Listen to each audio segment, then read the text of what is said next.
What's going on, everyone? This is Lior with Compass out of Boston, and in this video I'm going to be talking about the ultimate guide on how to buy your first or next investment condo around the Boston area. So let's get at it.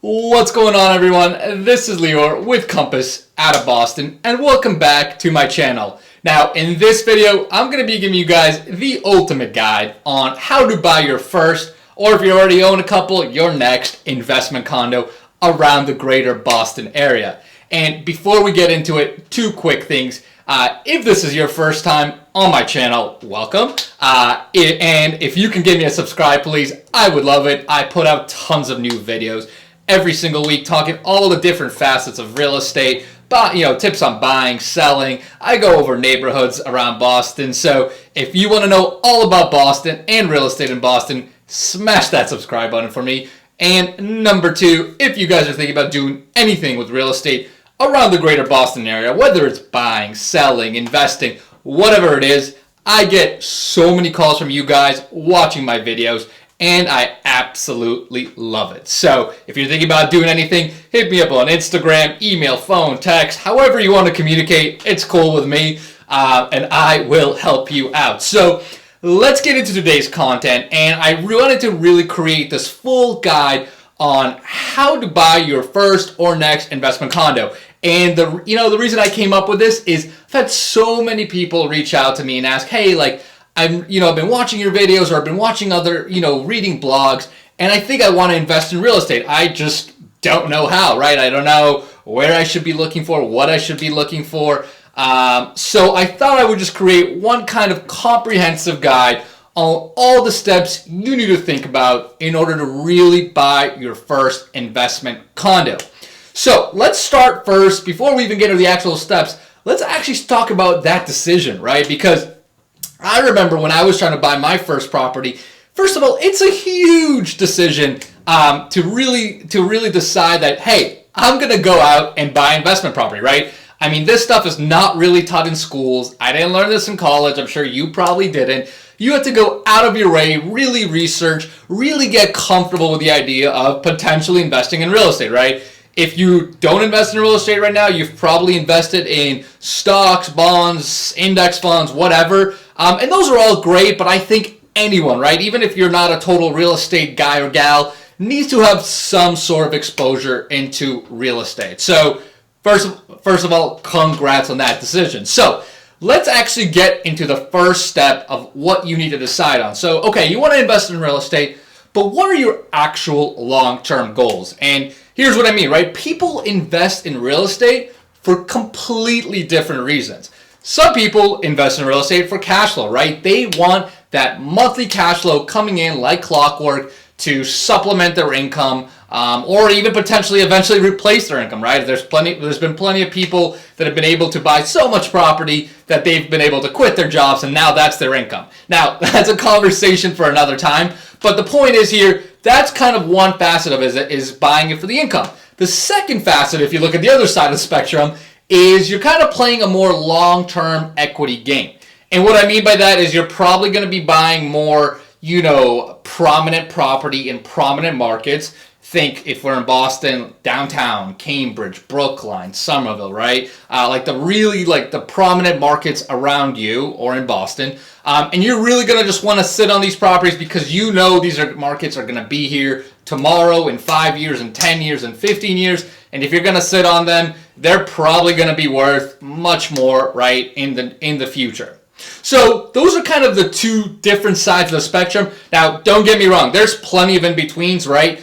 You can certainly invest for some cash flow, but still get some pretty high-quality markets that that you think are going to continue to grow in the future. So it's not like you got to choose one or the other.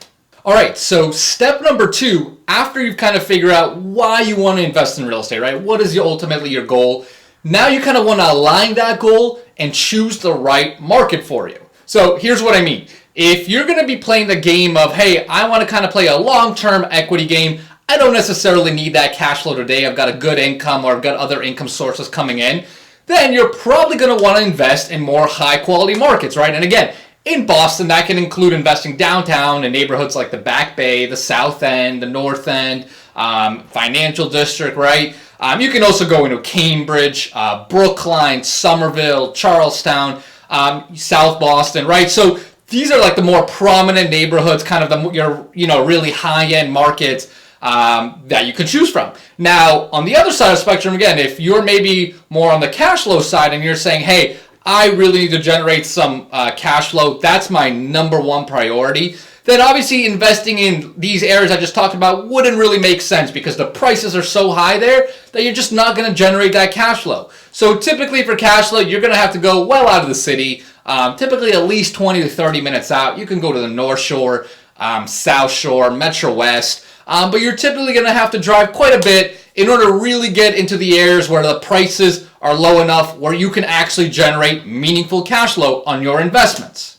Now, just like with the criteria, there's not, it's not like a perfect spectrum, right? There's still plenty of in-betweens. If you were, if you were decided, hey, I want maybe a little exposure to cash flow, but I still want to be in a pretty good market. I don't necessarily want to go into like downtown. But I still, because I want a little cash flow, there's still plenty of markets to choose from, right? Around close to the Boston area. You can go to markets like Everett, Malden, Medford, Watertown, Waltham, Dorchester. Those are kind of more of your in-between markets that are not necessarily your prime, Class A markets, I call them, but they're certainly not your 30, 40 minutes out, North Shore, Metro West, or South Shore. So again, it really just depends on exactly where on the spectrum of cash flow versus long-term equity you're looking to play on. And based off that, you can really select the market that works for you. Now, the one other thing I'll talk about in terms of market selection, because this is a very real factor. Remember, real estate is a very active investment, right? Whether, even once you actually stick a tenant and the property's rented out, chances are you're going to get some calls that require you to come to the property, right? Whether it's some sort of inspection, maybe for an insurance. Let's say maybe there's some issues with the property. You have to meet out contractors.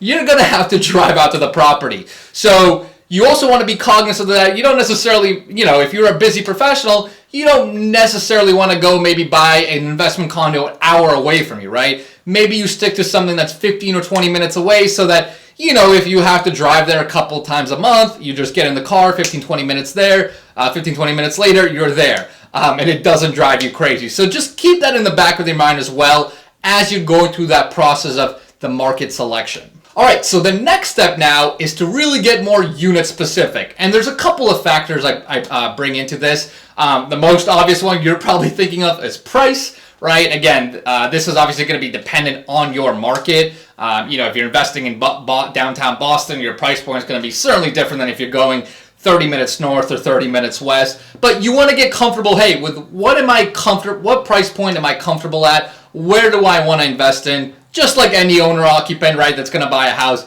you want to be comfortable with that. Next, again, very similar to an owner-occupant, you're going to want to figure out, do I want to buy something that's turnkey, or do I want to buy something that might need some work?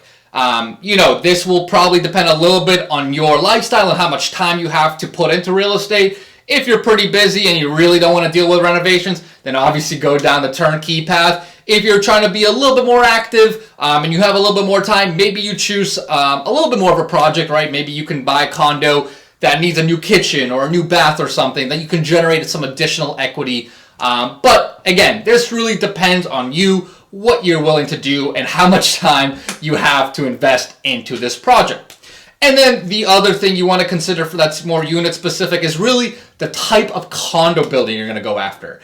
And this kind of aligns with more of your goals. So if I was more of a cash flow investor, I would really go after condo buildings that have really low condo fees, right? Because my priority is to squeeze as much cash on a monthly basis out of my rental. So I'm probably going to go look at condos that have low condo fees, right? And you typically see these in condo buildings of 2 to 3 or 4 units. A lot of the times around the city or within 20, 30 minutes. these kinds of associations have condo fees anywhere between $100 to $150, maybe $200 at most.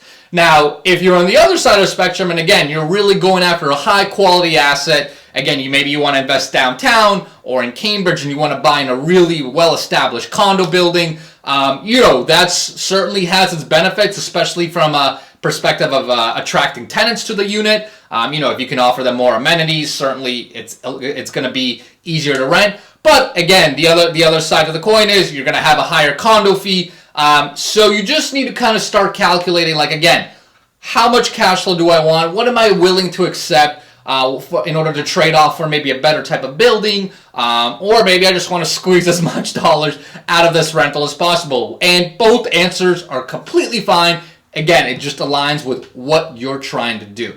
Now, once you've chosen all of this, it's time to move to the next step. And this is really where you really start learning your numbers and learning about the type of condo or the type of asset you want to invest. And here's what I mean.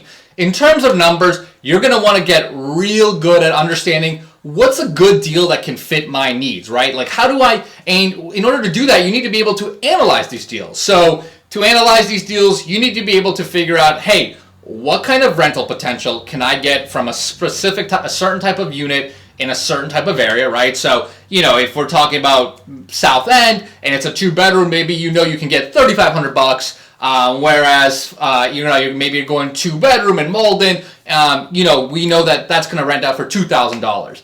Then, besides the rental, you're also going to want to figure out your expenses, right? So you want to figure out what's a good, how to calculate your mortgage payments. That's pretty straightforward. You just enter into a formula. You're also going to want to take into account condo fees, which we talked about in the last point. And then you're also going to want to budget in vacancy and maintenance. And really quickly, I've done other videos on these terms, but vacancy basically just means, hey, I know I'm not going to have my unit rented out 100% of the time. There's always probably going to be a little bit of turnover, even though in Boston the last couple of years it hasn't really existed. And then you're obviously going to want a maintenance budget because, again, it's real estate. Things come, things break. So you want to have some sort of monthly budget where you're essentially budgeting for some sort of repairs, calling out your contractor, your handyman, whatever it is. Now, those are the number sides. Now, in terms of actually learning your product type, right, or the asset type, again, once you know what kind of investment you want to go after, you should be able to learn all about that and figure out if a deal makes sense pretty quickly, right? Because when I look for myself to invest in, I can go through listings and right away know, yes, this could be interesting. No, this is probably overpriced or won't really work for me. And in order to be able to do that, again, you have to understand the pricing for that market. You have to understand the rental potential for that market. And even beyond that, you got to know all about the different layouts, finishes, rental expectations, right? Because let's say you want to invest in downtown Boston, there's going to be a certain demand. If you want, and you think you're going to rent your unit out for $4,000, there's going to be a certain expectation of what kind of unit that needs to be, right? It's probably going to be ultra modern, open concept, updated kitchens, updated baths. Whereas maybe if you're going for a $2,000 rental in Medford or Watertown, that can be completely different, right? That can be an older unit, doesn't necessarily need to be super updated. You don't need super high-end finishes. So the point here is you want to learn what's the expectation for this kind of asset or investment you're going after. Because again, that way, once you get into units, okay, in order for me to hit my rent, I know I can do that as is, or maybe I need to, update this kitchen, update this bath, whatever it may be. So this is a really critical step where you're going to learn all about and really become an expert about the type of investment you're trying to go after. And finally, after this, the rest of the process is pretty similar to buying your own home. If you've already bought a house that you live in, then you kind of know the process. At this point, it really is a game of going to see a lot of units, making a lot of offers, and eventually one of them is going to stick that you like and that the price makes sense to you, right? It really is a numbers game. Boston is a competitive market. But if you put in enough offers, eventually one of them will stick and you'll be able to get it under agreement.